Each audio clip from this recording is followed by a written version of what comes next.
محمد وعلى آل محمد وسلم اللهم صل على محمد وعلى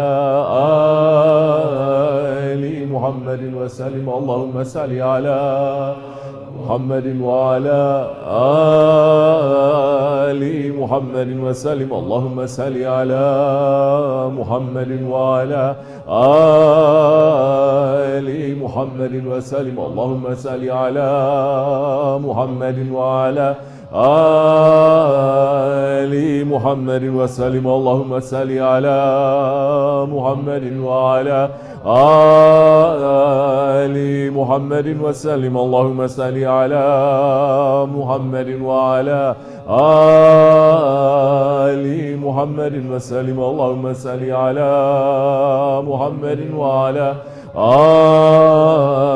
آل محمد وسلم اللهم صل على محمد وعلى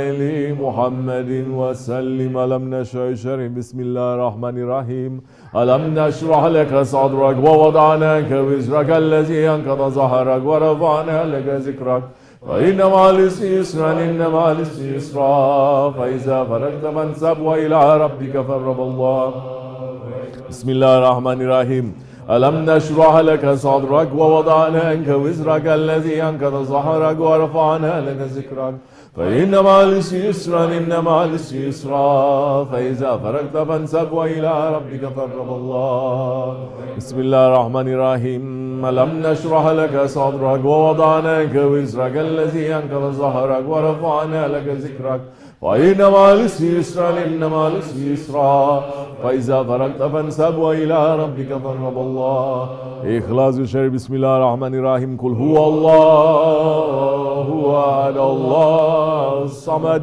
لم يلد ولم يولد ولم يكن له كفوا أحد الله أكبر بسم الله الرحمن الرحيم قل هو الله أحد الله الصمد لم يلد ولم يولد ولم يكن له كفوا أحد الله بسم الله الرحمن الرحيم قل هو الله أحد الله الصمد لم يلد ولم يولد ولم يكن له كفوا أحد الله فاتحة الشريف بسم الله الرحمن الرحيم الحمد لله رب العالمين الرحمن الرحيم مالك يوم الدين إياك نعبد وإياك نستعين اهدنا الصراط المستقيم صراط الذين أنعمت عليهم غير المغضوب عليهم ولا الضالين صلوات الشريف اللهم صل على محمد وعلى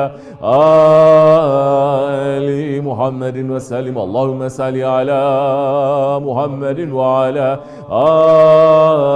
آل محمد وسلم اللهم صل على محمد وعلى آل محمد وسلم اللهم صل على محمد وعلى آل محمد وسلم اللهم صل على محمد وعلى آل محمد وسلم اللهم صل على محمد وعلى آل محمد وسلم اللهم صل على محمد وعلى آل محمد وسلم اللهم صل على محمد وعلى آل محمد وسلم اللهم صل على محمد وعلى